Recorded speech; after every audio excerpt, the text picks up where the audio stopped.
So today, YouTube, I figured I'd do a video on my process of editing as well as color correcting and basically getting the video ready, prepared for social media.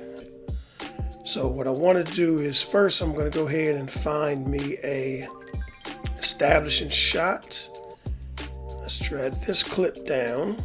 So since I know that I shot the footage in 60 frames per second, that'll give me perfect, that's a great frame rate so that I can slow the video down and put it in slow motion. So we'll go ahead and do that first. So we'll do a custom. We'll drop that to 40%. So what that did was that slowed the video down. So now this clip is in slow-mo. And generally all you're going to need is about 2 to 4 seconds worth of a clip. As you can see, this clip is, it tells you right here, 17 seconds. So we're not going to need that much. So what we'll do is we'll find a good area.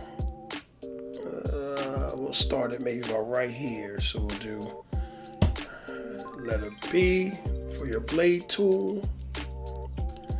And we'll clip or cut A to go back to your standard, and we'll delete all of this.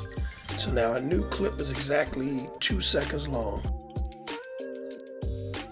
So to keep the length of this video short, what I'll do is go ahead and speed this up, and we'll get ready for the next part, which is the exposure and color correction.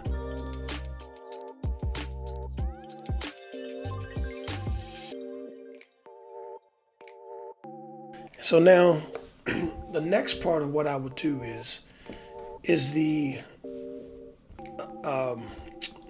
color corrector.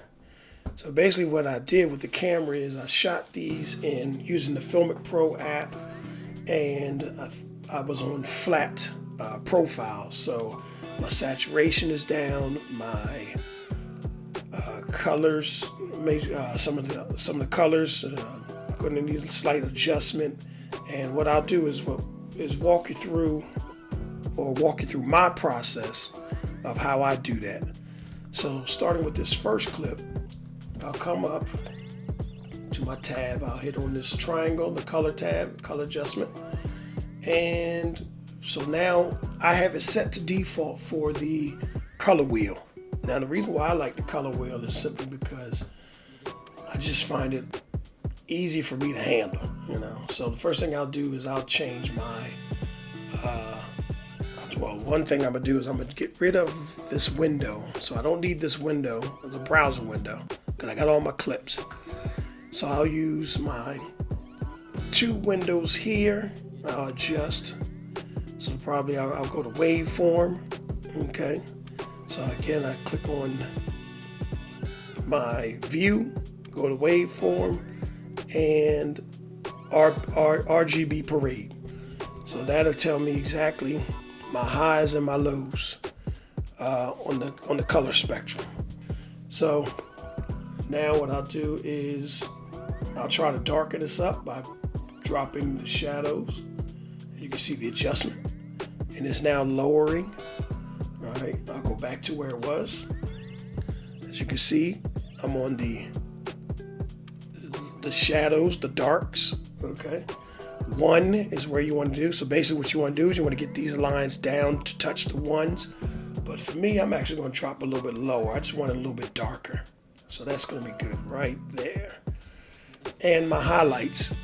Now I can do the same thing for the highlights, but according to my RGB parade is showing me that the highlights, again, my highest points, my pure whites are washed out because of this line right here. So dropping the highlights just drops that whole line. All right, and it just makes the picture a little bit, brings down the brightness a little bit, but it still is telling me that, you know, up here is still just washed out. All right, so then I'll come here to my next tab, which is my midtones. If I drop the midtones, I can see a little bit of darkness coming in. Okay, so I'll drop that down a little bit. And then my saturation. So I'll come to my master over here to the right to adjust my saturation.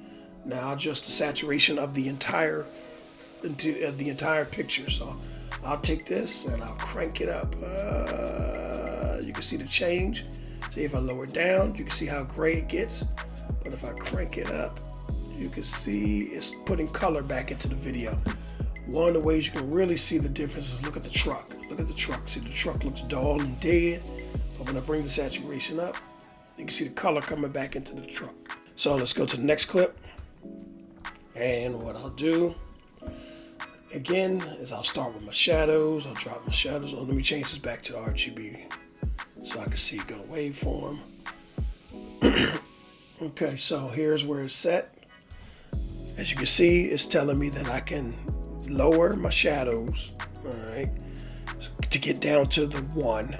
Okay, those are my darks, so lower my darks. Okay, I like to bring this video a little bit lower. All right, highlights.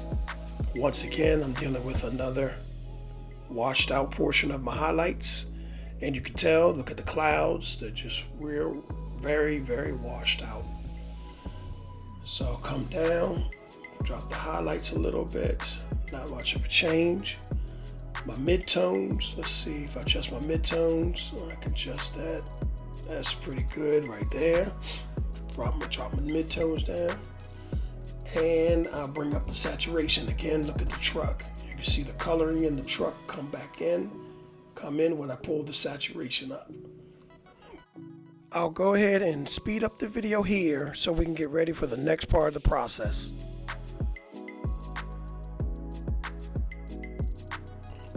All right, welcome back, YouTube. So to finalize this video, I've completed all of the color correcting and adjustments that I'm going to make with the colors, and so far I like what we got. So the only thing I got to do left now is to add my letter boxes and export it, and that'll be it. So to do that process, what you want to do is we're going to go ahead and select a clip. You want to click on the effects tab here, and it's real simple, real easy. Just come down to your search, and this is, just type in the words letter box, and as you can see, it already pops up. Now I will add that, I guess it will depend on which final version of Final Cut Pro you have. This is the latest version, so it was already installed in the program. As you know, you can get the latest version for free. I used to have it, I think it was a free trial for 90 days. And once you select which one you're going to use, now this is your standard letterbox. Doesn't change the put your black bars. To me, doesn't put them in too well that you can see them. You can see it in the you can see it when I hover over it, how small the black bars are. And then you have your regular 2.3, 2:3:1, 235:1. This is pretty much your, I guess you could say, your good movie standard letterbox. I'm really, like I said, I'm no expert at this. I'm just showing you what I do in my process. So I'll go ahead and do that for each clip.